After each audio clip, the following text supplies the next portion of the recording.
It's my favorite time of the day when the beer comes. I was like, She's just like she's in statue. I was like, are you talking? She went full statue, I waiting for the freaked out beer. for Yeah. a second. Woo-wee.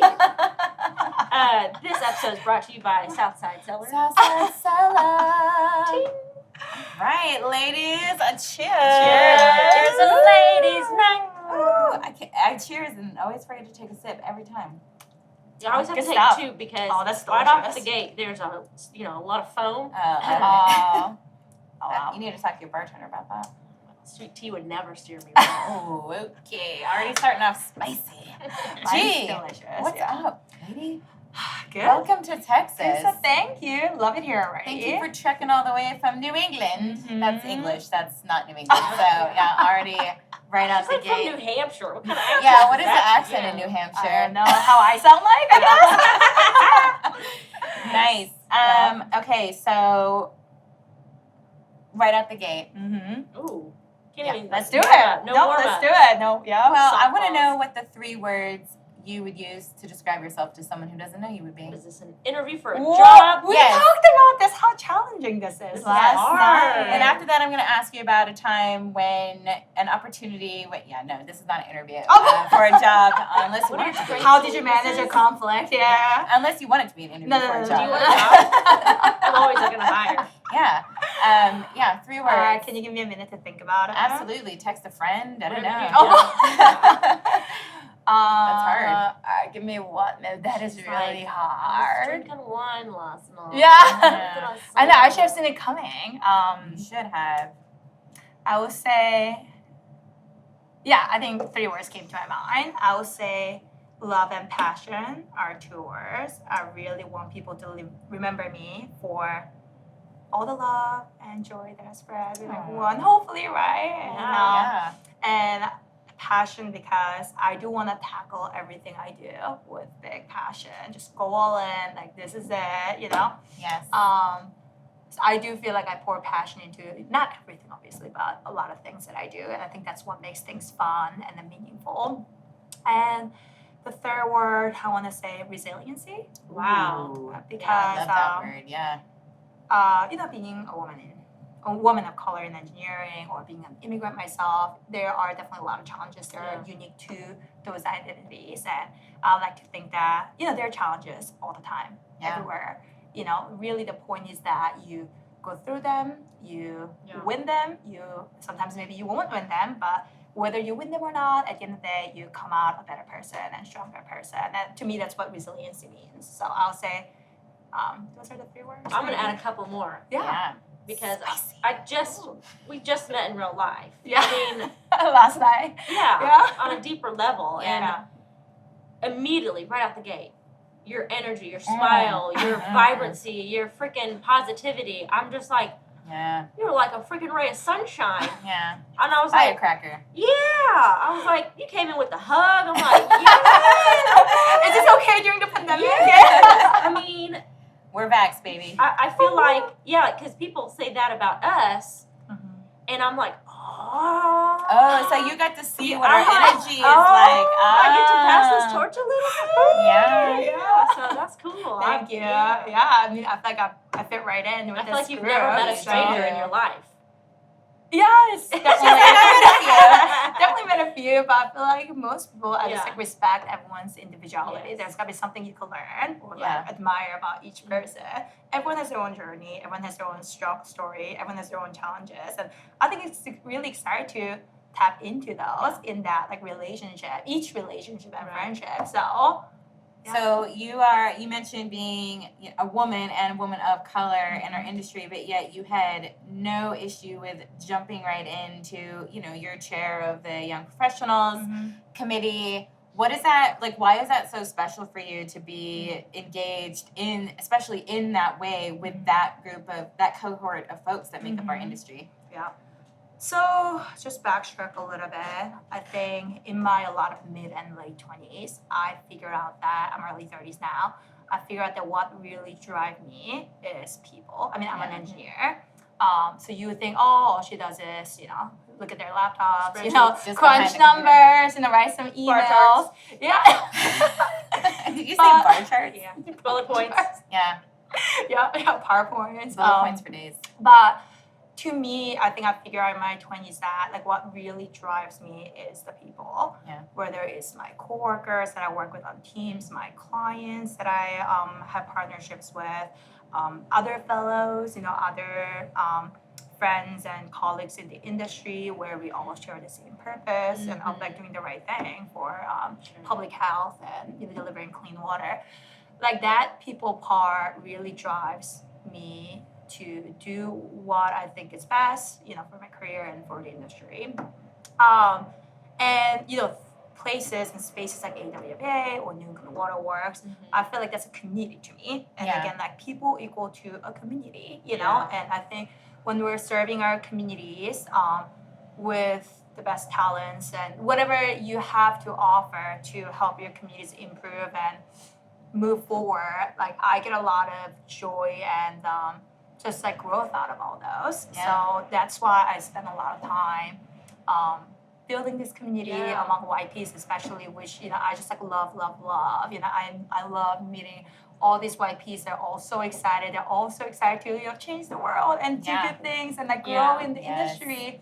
And it really like helps me get excited about what I'm doing or what the industry is doing as a whole. And like it's good for my soul, but also I feel like it's really good for the whole water community, which in turn is good for the entire Exactly. society, Yeah. So when we're doing our best as an industry, we're doing good to the society that we're serving. So Yeah. I don't know if to answer your question, but that's really It is, kind of like and what. I'm just glad that you're in your early 30s. yeah. Early in your career, and you're taking that leadership role. Like, I was terrified to do that. I mean, she's making me volunteer. Not now, but when we were younger. When I was she's like, still a wee YP myself. yeah, she's like, you're gonna join this Yeah. and do this, and I'm like, yeah, I'll be in the back corner and I'll listen in. Yeah. I was not gonna ever take a leadership role, Yeah. so I think I applaud you for that. It's It is amazing. terrifying, and I don't think you could really just like jump into a leadership role. It is like a skill set, just like anything else, right? I remember, so I joined the AWYP committee as a student actually, and it is like pretty competitive to get into the committee. If you didn't know, it's they select They they're don't just let any riffraff in. yeah. Okay. So the Did not know AWYP that. committee, That's why yeah. we've never been invited. We're welcome and inclusive, but in order to get in the committee as a voting member, there's 15 of us total, 13 of them being YPs. This is like the inner club. The It inner nerd is. club. I know, Yeah. it Tell sounds- me. Tell me So more. you apply and you get selected, and as you could imagine, a lot of YPs throughout the AWW member region are very interested in joining. Yeah. So it could be pretty competitive. So I got on as a student member. I think I was in grad school, and I joined. Again, I was the only student in the committee, and we have these monthly conference calls, and the YP range is pretty broad. It's from like anyone at or under the age of 35. Yeah. So Yeah. I'm there like a little student myself, and there's folks who are like 31, 32, 35 who are like much further in their career. Sure. And I just listen to them. Oh my God, these people are like so smart, Right. so experienced. They have so many great things Except to I'm say. 35 and I'm going, oh my God, you tell me more. So then I remember being on these calls. I'm like, I am so like, why am I here? Like, what do I bring to the table? Like, so I remember having a lot of that imposter syndrome. Like, I don't know what they saw in me, Yeah. But from there, 6 years ago, to getting to that chair position, I think that took a lot of self-reflection and, thoughts about what it means to be a leader, what it means to Say have that those louder for those in the back. responsibilities. Yeah. And it's something that you have to work on and continue improving on, in my opinion. If you want to be a good leader, right? You could be a For sure. crappy leader, but Yeah. not that I'm a good leader. I'm like working toward it. You're a but great leader. Yeah. things. So I feel you. Like I was that girl on the conference call. Like I don't know why I'm here. I don't know what I'm what like I telling bring to the myself, table. okay, my name is Ariane. Yeah. This is my title. This is my city. This is my title. Don't mess this up. This is your one, introductions. I'm out. I feel you. I was like, But everyone has to hang start up. somewhere.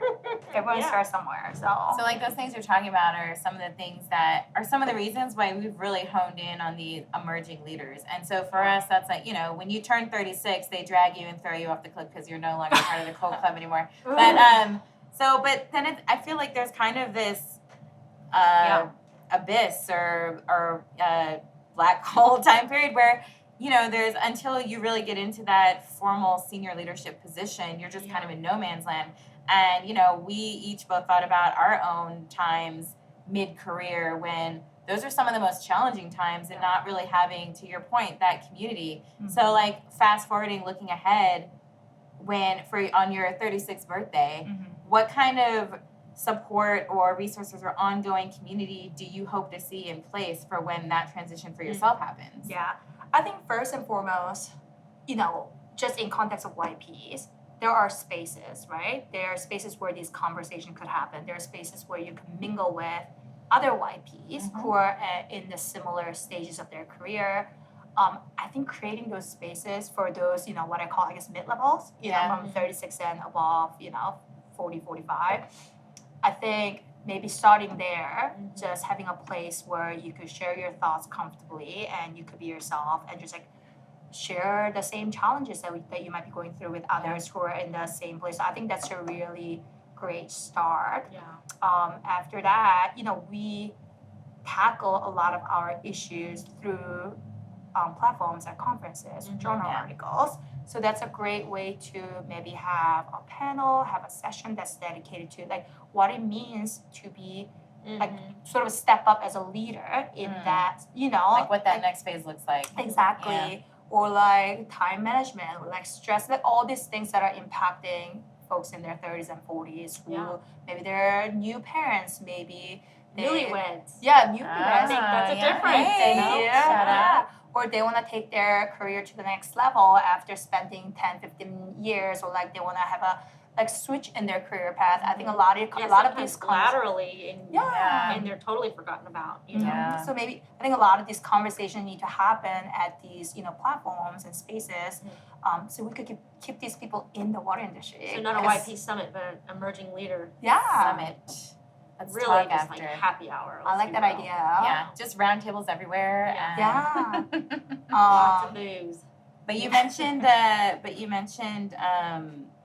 these different kind of segments, and you know, like being a woman of color, and you know, there's so much talk about diversity, equity, inclusion happening in the industry, as there should be. You know, we do need to be more representative, more reflective of the communities that we serve.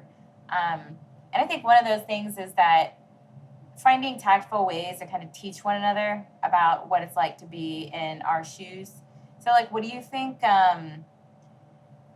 people misunderstand about you, or maybe the perception is wrong, and maybe those interactions are a little like oopsies, like taboo. Where do I start? Yeah, let's start at the beginning and work our way down. Misconceptions, let's start there. I remember, I think I probably started working about 7 years ago, right? I remember when I went to like my first networking event as like a newly professional, there was this huge campaign that was going around on social media. It was like hashtag I look like an engineer.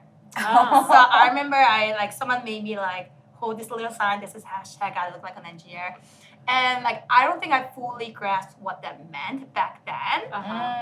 Because I was living my little academia bubble, right? Where like, so then once I got into professional world, I remember going through, I'm like, I don't, like, this is cool, but I don't really know what it means. But then after, once I, you know, started working, that really, I got challenged. You know, I gotta ask a lot of times if I tell people, even though people be like, oh, where do you work? And I'm like, oh, I work for CDM Smith, which is like, we're not a small company. You know, I tell them it's an environmental civil engineering construction company. And they're like, oh, do you work in their HR department? Oy vey. Do you work in marketing? Are you in new business? Yeah. And I'll be like, what? Like, okay. I mean, like, I tell them, right? It's an engineering company. Yeah. And I remember, like, as like a young professional, there was like so, you know, pretty new to the industry. I was very just like taken off guard by that. And then I tell them, no, I'm an engineer. I'm an environmental engineer. And actually, I designed the plant that just provided you your glass of water you're drinking. Oh, the worst part is the intern. I thought you were an intern. I was like, but then once I even tell them I'm an environmental engineer, they'll be like, oh, are you an intern? Or, oh, you look too nice to be an engineer. Like, you dress too nice to be an engineer. Like Oh you're my too God. outgoing to be an engineer. No. So that identity of I mine. just dropped it. Hold on, I just had to say that. Just Well, like, I mean, this is it's- getting me pissed. I'm like, that is a legit time for a WTF. Yeah, so my first year too, there were a lot of that, but then as I get to meet more people, you know, like there's been definitely less and less. But I remember my first year too, I was like pretty shocked by, Yeah. I mean, like it's like people are so well intentioned, right? Yeah. Like people don't mean to tell you Right. to, you know, like make you feel certain ways. the I presentation get was that. cute. Oh, we've had that told Yeah. us before. Yes. So it's like unconscious bias We're that peak out. Being you know? nice, but also that's a dick thing to say. Definitely unconscious bias. Yeah. Just don't even understand the words that are coming out of your mouth, Yeah. you know? Like, Yeah, it is like they have good intentions, but their impacts are not their intention, you know. But what they don't realize when these things are said to you repeatedly is that you feel out of place, and you don't feel like yes. like I don't meet people's expectations when you're in your first year or two of your career. Yeah. You're like I want to meet people's now at this point. I'm like, this is me, and like take it as it is, right? But in your first year or two, like you don't know, like what am I doing wrong? Am I dressing wrong? Is my Yeah. hair wrong? Am I saying wrong things, right? Yeah. So there's that engineer, you know, identity of mine. But then being a woman of color, it was also like whole different dimensions of these like misconceptions. Well, I don't know if it's misconception. It's really just unconscious biases. Like there were just like a lot of like inappropriate things that were said to me, especially the first couple of years. Then once people get to know you, obviously like Yeah. they will go away, Uh-huh. right? Mm-hmm. But Call them out a few times. They're not Yeah. going to come back. Do you ever do that? Do you call people out, or do you kind of just, you know? that's a really great question because It's first hard. couple years, never. Yeah. Because Yeah. again, you're like new. It kind of takes you back a little. You're like, Yeah. whoa, and then you go, damn, I should have said something. You Yeah, know? I mean, I have gone through like some level of racism and sexism, like Yeah. in college, younger and stuff, right? But I guess you don't like really think that you face that in the professional world because Yeah. you think they're adults, you know, they know better. Yeah, they don't. So first couple years, you know, if people say things like, I mean, God, I don't even know where to start. Like, oh, you're like really outgoing for a Korean, for an Asian woman, or people were, and again, they all have the best intentions. Or people were like, You're a lot oh, kinder you're than like me. really white for an Asian person. It's like, it's supposed to be a compliment. You know, like, oh, your English is so great. Or, so there's a lot of these weird, well-intentioned compliments. Or sometimes it is like subtly / overly racist. Yeah. Like if I'm at like a networking event and there's another Asian person, they're like, oh, is that your uncle? What? Or like, is it your cousin? Like people have said that at conferences. It's really wild. So, or you know, I've been made fun of, as if like joking as like I'm like a North Korean spy. Like so, there's a lot of this stuff. So my first couple years, I didn't know how to. I think I just navigate signed it. myself up to be your bodyguard. Like, that can never happen again. Yeah. So I really didn't know how to navigate that my first couple of years because a lot of times like I don't know who's, maybe some of my clients, some of my industry contacts, you know, like I like didn't know what to say. Yeah. A lot of times I just kind of like sit back and smile, like this is Yes. uncomfortable, is this normal? You know, I think Yeah. you've all been there, you know. Yes. Yes.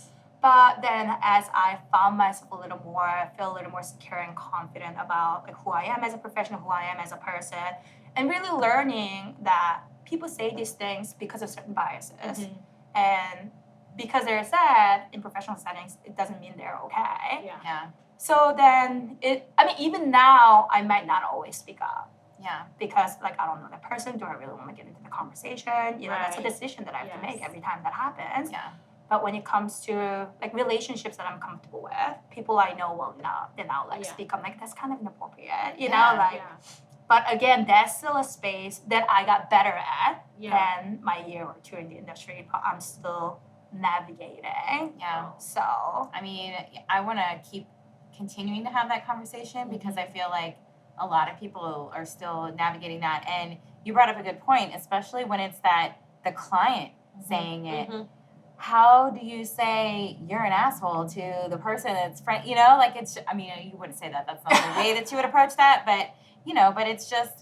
It's hard. And so, like, it's difficult for me to hear the argument that happens of, well, everyone's just so sensitive now. And I'm like, well, clearly you've never been On that other side. on the other side where, you know, you don't feel like you belong somewhere. Yeah. And you don't Yeah. feel like something just hit you wrong and you Yeah. don't even feel like you have the right yeah. to say that, that sucked. Like, Yeah. let's not Put the say brakes on that. that one. Yeah, it's just, it's hard. Like, I don't even think that I really think- know. Yeah, that's why it's important to have these conversations, because in our experience, we have found that we'll put the guy in our company to go handle those different people. Yeah, sometimes that's helpful, yes. And kind of be that shield. And so to keep, and he's comfortable with that. We told him day one, like, Oh, you're yeah. going to, if you're comfortable with this, you can be our shield. And he's like, got it, 100%. I Yeah. got you. And I think in your case, I'm already like, that ain't ever gonna happen again. Oh yeah, pairing up If like I'm that. here, Yeah, strength in that numbers. ain't never gonna happen. I'll call them out, you know. And so I think it's good to have those conversations so we can do that and help each other out. Guy, girl, black, white, Korean, whatever you are, like let's Jew. come together. Yeah. Jew, yes. God, I can't tell you how many times I'm like, she doesn't want shellfish because it's none of your damn business. You know, I'm not as like, offended of that as like I try Right. to do. I fight it with humor when I can, you know, Right. because that's the only like it's my defense mechanism. And so I've had a boss before at one point over another make like a Hitler joke, and you know I have to be like, well, I don't, you know, and I come back with like a quip about being Jewish, and then like ended up making him incredibly uncomfortable, which was win. But you know, just like. I get it too. Maybe he forgot that I was or Totally. whatever, and you know I Still, understand that Hitler those jokes things are have so- yeah. it don't matter what you all are. Yeah, That's just never for on the table. audience, Hitler jokes are always a bit taboo. So, like, just remove those from your Do I need to repertoire. break the fourth wall for that? and Maybe say to like the look camera? right into the camera. Yeah. I do want to expand on what you said, because for someone who's on that side of getting these microaggressions, getting these biases, right?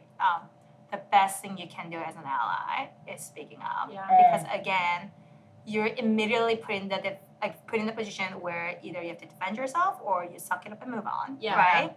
And sometimes, even though it's happened to me over and over, a lot of times I'm like speechless. Like, how do I handle Sure. this? There's a lot of thoughts that go in that. I Yeah. mean, again, it depends on the comfort level with that relationship. Right. Like, if it's someone I know well, like, I'm gonna speak about, like, I don't know, like, I don't really like what you said, you know? But the best things that ever happened out of the situation is like if someone else, either my coworker or a friend, speaks up for me, like, hey, that's BS. Like, you shouldn't have said that. Like, that's sort of racist. That's like sort of, or like something even more clever, you know, Yeah. like any times. And you'd be surprised how often that doesn't happen. Yeah. And I'm I left wouldn't in be a surprised. I'm left in a room full of people Mhm. where they just watch me scream, watch me defend myself, and sort of like take a step back. Mm. And I totally understand them too, because it is a very difficult conversation. Yeah. And you feel like this is not my business, like I wouldn't know what to say. Or maybe some people just don't understand that that statement is based on a bias. So I would say in most scenarios, people don't speak up. Mhm.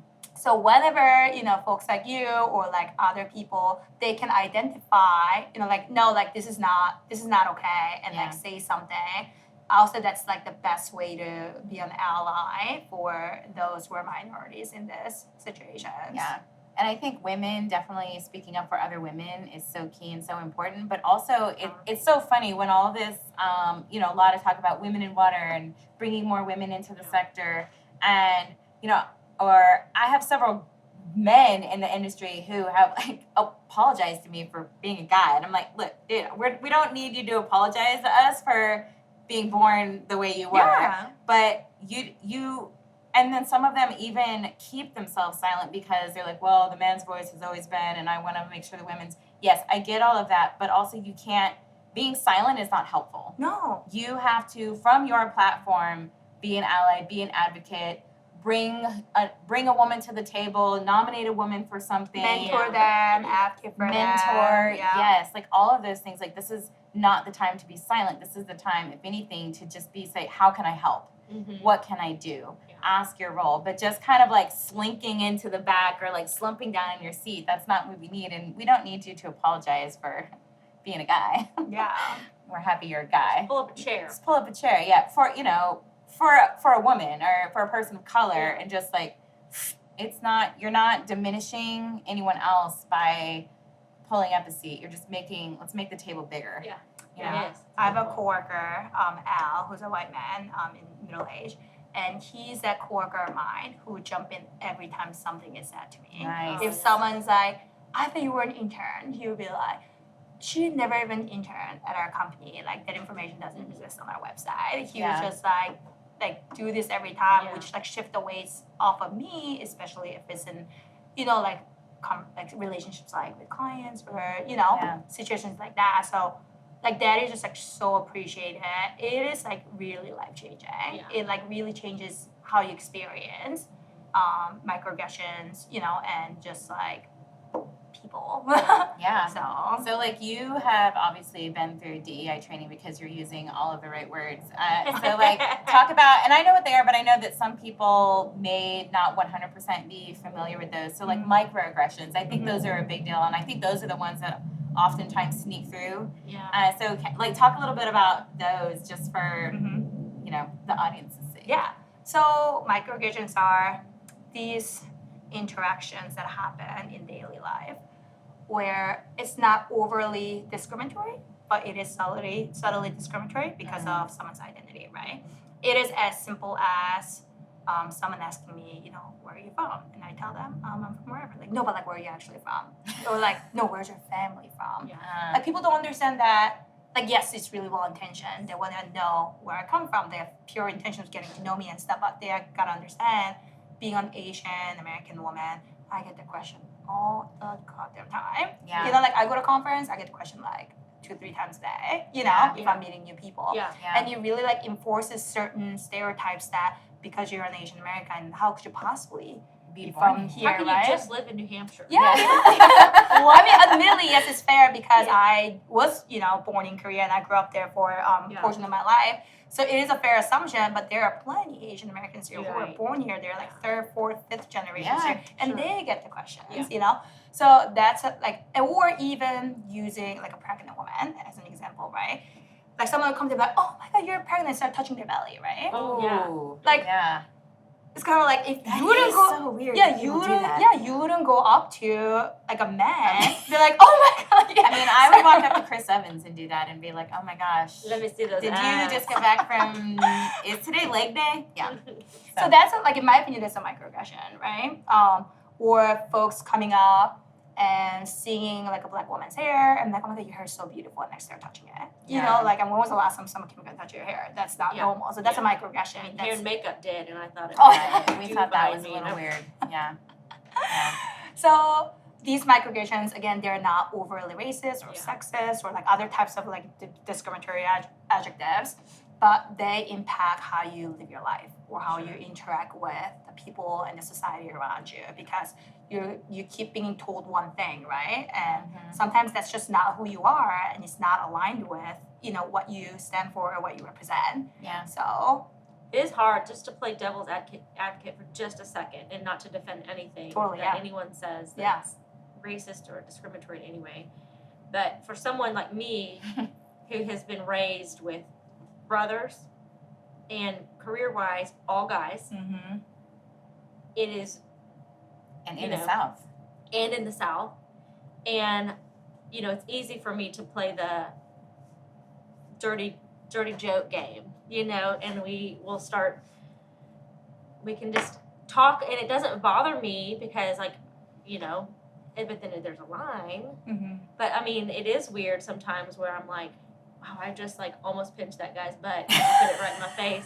Like not really, but like in my head I'm like, really. like talking shit to him over here, or well, I wasn't gonna try to throw you under the bus, but I remember when we But I first was met, guilty you as were charged. you were loose with the Jew jokes for a while until like you're finally like, okay, I won't say those anymore. I did play I talked about her Jew card, Yeah, my Jew card. Yeah, But- she and uses nothing- my Jew card more than I never use my Jew card. She uses it constantly. But I mean, and it's grocery like store, nothing at the bar. all disrespectful, like towards that particular situation. I'm like really proud that she's Jewish, I'm like Totally. I Are we love gonna it talk for about the her. honorary Jew thing? I am an honorary Jew. She is. My rabbi deemed her an honorary Yeah. Jew. But I mean, it's like there is that fine line. There is like that. And if I am making someone uncomfortable, like, oh my God, I need you to say that, and I'll never say anything dirty to you again. But, I mean, Chuck's dirty all the time. I think a lot of you grow up with guys, and that's what yeah. happens, I so it's know. comfortable in a way. But then you do get so comfortable where that one guy comes in and he says, and I'm like, whoa. Ooh, yeah, no. Yeah, we're not You there are yet. Not in You the and circle of I, trust, yeah, bro. we ain't cool, bro. Yeah. I think a lot of this is relationships too. You know, you Yeah, have to for sure. gauge like your comfort level and Yeah. like, you know, like the culture of your relationships Yeah. and your Yeah. communities where you're making these statements, right? Yeah. So like if you know it's not gonna offend anyone, you know, like Well, now you gotta ask. no, yeah. But also I think it's really important to acknowledge that none of us are perfect. Yeah. We're not gonna say the right things all the time, including myself. Yeah. Sometimes I'm gonna have some internalized sexism or racism For sure. that come out. Like I'm not gonna say always the right things, and I think that's really important to remember that we have this learning and growth mindset. Mm-hmm. That like if someone calls me out, you just have to be open. Like, okay, I'm sorry, I said that. I shouldn't have Yeah. said that. Because Yes. again, no Yeah. one's gonna say the right things all the time, Mhm. and Yeah. and some of that standard really depends on, you know, your comfort level and your relation. Like, you know, I'm gonna say a bunch of maybe like stereotypical things if I'm with a bunch of my Asian friends. You know, like, Yeah. oh, look at us being all like Korean. You know, you know. But I couldn't walk in and be like, Yeah, oh, look at y'all being all Korean. Yeah, yes, if you're like sitting on the floor, like eating some, like, you know, like food, like off the floor, you know, like, cause like we sit a lot on the floor. Then I'm like, oh, look at us being all Korean and cute. But like that's my comfort level and Yeah. then understanding That's your of circle of that trust. group. Yeah, so Yeah. I think that's also important to like remember. And I yes, I love that. And the fact that we do need to also find ways, we as women, we as people of color, to bring everyone along with us. So we were just talking about that recently of how I feel like every time a conversation about diversity, equity, inclusion comes up, there's always a reference to the old white guys in the industry. Yeah. And I imagine, what is it like for the old white guys Yeah. sitting in Eliminating. sitting in the room, like Eliminating. all of Yeah. a sudden A you're little doomed bad as this for 'em. problem. Yeah. Yeah. And I'm like, no, like I don't want to talk about, you create this us versus them mentality, which is really Yeah. important and not helpful toward moving forward. Mhm. So like, yes, I love all of us getting platforms, getting allies, getting advocates, doing all of those great things, but also remember the way that we also talk, Yeah. and to make Mhm. sure Yeah, that's a that good point. we're bringing Yeah. them along with Yeah, us. we you can't know? leave them behind because No. some of them are the best advocates and Absolutely. allies. You know, like we cannot leave them behind. They have to be part of the conversation. So Absolutely. I totally agree. So I know that you are in your early 30s, still a young professional. So this may be a bit of a difficult question to answer yet, but you'll probably nail this. But you know, I don't know if you're a fan of Hamilton. I'm a huge Hamilton play fan, but there's this line in there that talks about legacy, and it says that legacy is a garden we plant seeds in that you never get to see the garden. You plant seeds in a garden you never get to see. Oh wow. I knew I was gonna like totally Botch botch that up. I've only seen it 400 times in person. No, I know and, that quote now. But like, what do you want as G? What do you want Yeah. to be your legacy? It can be for the industry. It can be as a Korean woman. It can be whatever. What do you want your legacy to be? I think there are three things.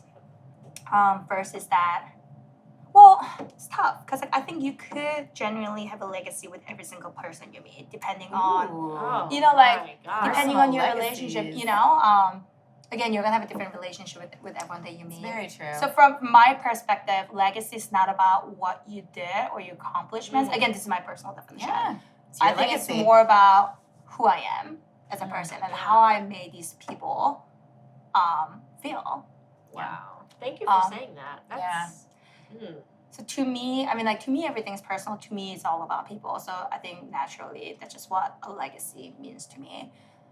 For those who I've met but maybe don't have a really close relationship with, I would like to hope that they will remember me as someone who was warm, someone who was really welcoming. It Mhm. really drives me like crazy to think that someone feel like they're out of place. They feel like they don't belong when I share the same space with them. Like I have so much Ooh. FOMO that I don't feel like they have FOMO. Like I want to belong in the community. I want to go don't to want- every conference. and Yeah, like, sign me Like up. I want them yes. to feel like they're part of something, and I hope like I was that person who was like warm and welcoming. you go and find that help them person feel, in the corner and bring them with you. And Yeah, so, help them you feel like know. they belong to something, or like not powerful, help them girl. feel like they were out Yeah. of place. And I hope I could help in those relationships in that small way, right? Yeah. Then I would say also I want to be remembered as a pretty darn good engineer. You know, like that. Not the G- greatest, but but pretty pretty darn darn good. good. I feel like my bar is not high. Like I want people to remember me as, you know, like Yeah, That more than she- mediocre. Yeah. Like she really got stuff done. Like she really like rolled up her Yeah. sleeves, like got down to business, Yeah. worked with the right people, got the right things done, and just really like get stuff done, whether it's on projects. I mean, like again, like I really believe that all of what I do as an engineer who works on drinking water treatment plants, water quality studies that help cities and towns and municipalities like Yeah. improve their water quality. I do feel like what I do and what we do as an industry just matters so much that when I do my best job, that that has impacts. Yeah, So I really want people to think of me as she was a pretty darn good engineer. Like she really got stuff done and she did a great job. She really made some Come to impacts. the South and they'll be like, damn, you're pretty darn There good. you go. That's where you're gonna get that. You gotta come a little further south than Yeah. New Hampshire. But Pretty darn good over here. but I have no doubt that you're gonna be way beyond just a pretty Pretty good darn darn good. engineer. Yeah. And like super stoked that you had this conversation and really like told us what it's like to be in your shoes and also to help other people understand how they can be an ally for any woman or woman of color, or person of color in the sector. So I really want to appreciate that about you and I Yeah. appreciate our time together. Yeah. And I Cheers. hope Thanks. that this is not Bam. the last time that Wow. we get Wait. to hang out. We need to come up to New Hampshire and hang out. Yes, please. Yes. Oh my gosh, Yes. I'll share you around. And you could truly learn what New Hampshire accent is. Absolutely. We're there. So cheers. Cheers. Thank you for having me.